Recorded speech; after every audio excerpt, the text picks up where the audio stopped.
और अभी आपने देखा है कि जो कॉलेजियम से जो नाम रिकमेंड होके आते हैं 4, 5, 7, 8, तो मोदी जी ये कर रहे हैं कि जो आरएसएस की आइडियोलॉजी के लोग हैं उनके 2-3 नाम जो है टिक कर देते हैं, रिमेनिंग को छोड़ देते हैं।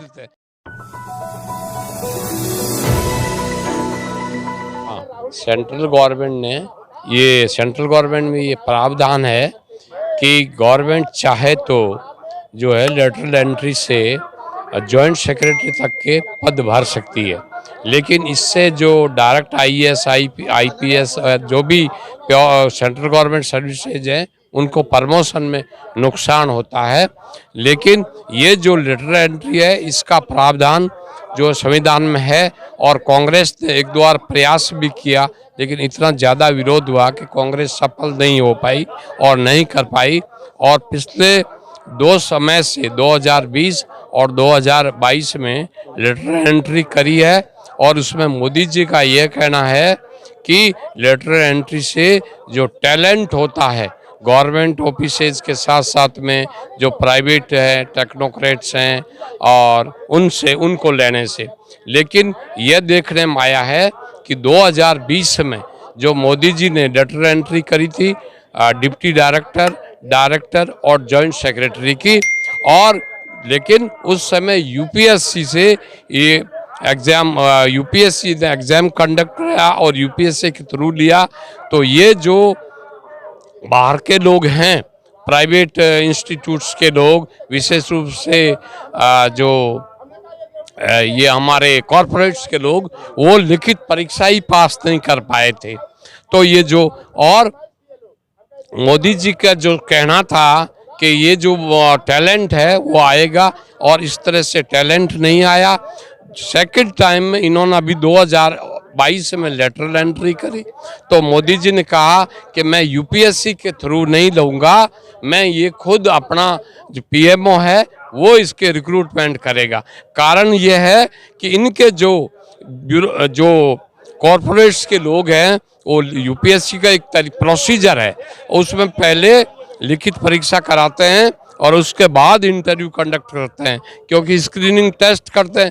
तो मोदी जी के जो टैलेंट है बनाए हुए वो कोई लिखित परीक्षा नहीं कर पाता है पास, इसलिए मोदी जी बैकडोर एंट्री से भरने के लिए अब ये डायरेक्ट इंटरव्यू करा के अपने चहेतों को रेवड़ियाँ बांट रही है। और जो अभी जो डायरेक्ट आईएएस आईपीएस है इनकी प्रमोशन की पोस्टें जा रही है और इसमें कोई आरक्षण का प्रावधान नहीं है, इसलिए ये जो बहुसंख्यक वर्ग है उसको बहुत बड़ा नुकसान हो रहा है।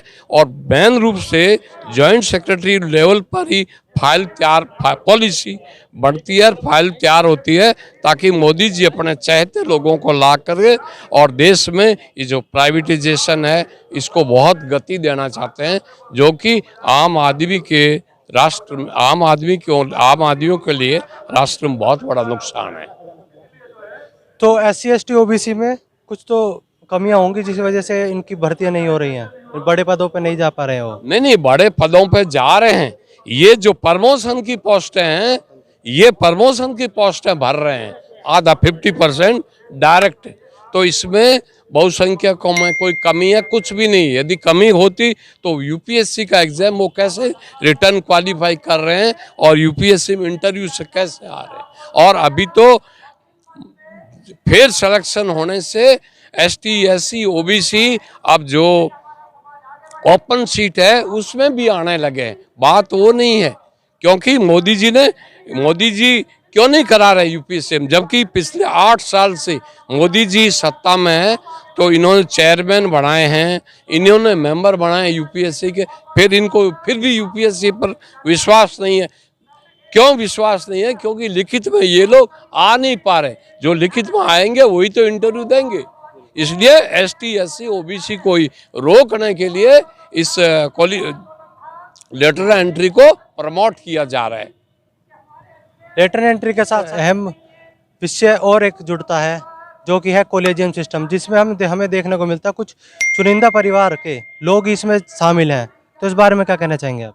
हाँ, इसके बारे में मेरा यह कहना है कॉलेजियम सिस्टम जो है सरासर गलत है और इसका सबसे बड़ा जीता जागता उदाहरण है कि आप जितने जजेज हैं इन्होंने अपनी प्रोफाइल में डाल रखे हैं। और राज्यसभा में केरला से एक जो कम्युनिस्ट सदस्य थे उन्होंने क्वेश्चन किया था राज्यसभा में, इस पर बहुत बड़ा जो है चर्चा हुई थी। और उस समय अपने रिटायरमेंट से पहले वेंकैया नायडू जी जो है राज्यसभा के पदेन अध्यक्ष थे, तो उस समय इस सांसद ने यही पॉइंट आउट किया था कि साहब ये जो कॉलेजियम से जजेस बन रहे हैं तो इन्होंने मैक्सिमम अपने प्रोफाइल में लिख रखा है कि मेरे दादाजी हाई कोर्ट के जज थे, मेरे नाना जी सुप्रीम कोर्ट के जज थे। तो इस तरह से ये जो कॉलेजियम है उसमें एक सुप्रीम कोर्ट के चीफ जस्टिस होते हैं,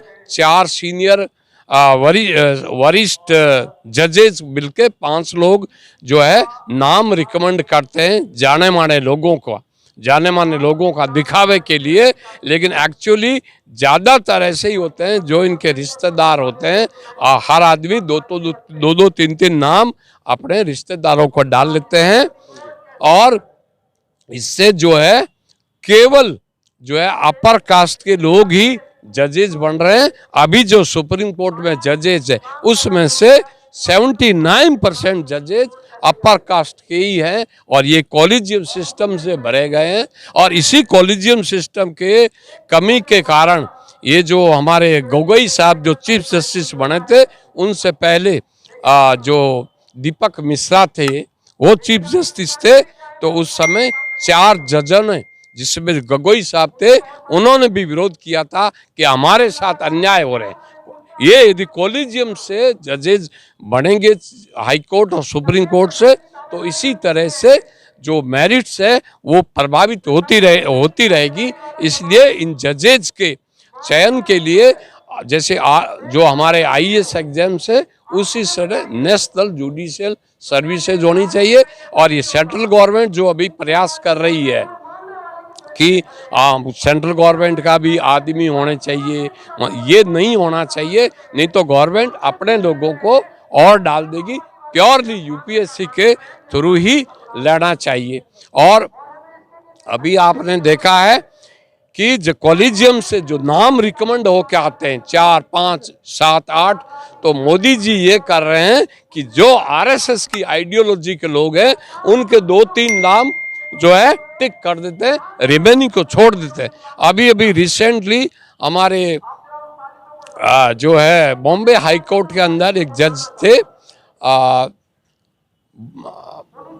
मुखर्जी जो हैं, मुखर्जी या भट्टाचार्य, वो वरिष्ठता में नीचे थे और केरला हाई कोर्ट के जज हैं, वो एससी से आते हैं, वरिष्ठता से ऊपर है और उनका कोई डीमेरिट नहीं है। लेकिन कॉलेजियम ने एक ही नाम रिकमेंड किया सुप्रीम कोर्ट जजेस बनाने के लिए और उनकी मेरिट्स को डिनाई कर दिया, क्योंकि वो जो पश्चिम बंगाल के हायर कास्ट ब्राह्मण समाज से आते हैं।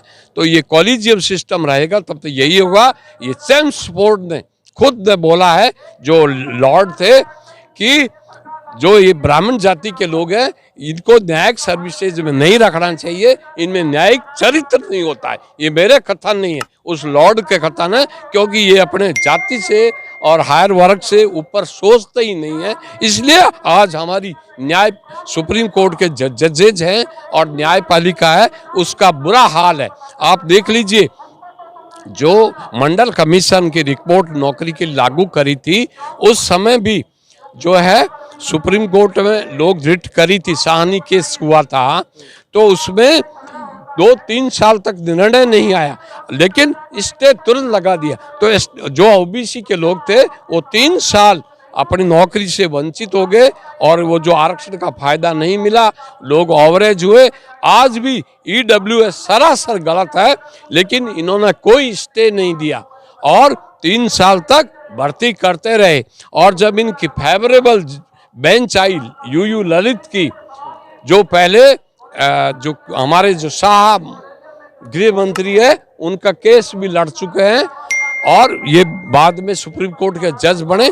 जब ये चीफ जस्टिस बने तो उसी समय उस केस को लगाया और जो 5 जज बने वो 5 के 5 जो स्वर्ण है, जब स्वर्ण लोगों का ये आरक्षण है और ऑब्जेक्शन एसटी एससी ओबीसी का है, तो उनके भी जजेज होने चाहिए। ये बात जो है न्यूज़पेपर पर उठी, लेकिन कोई ध्यान नहीं दिया।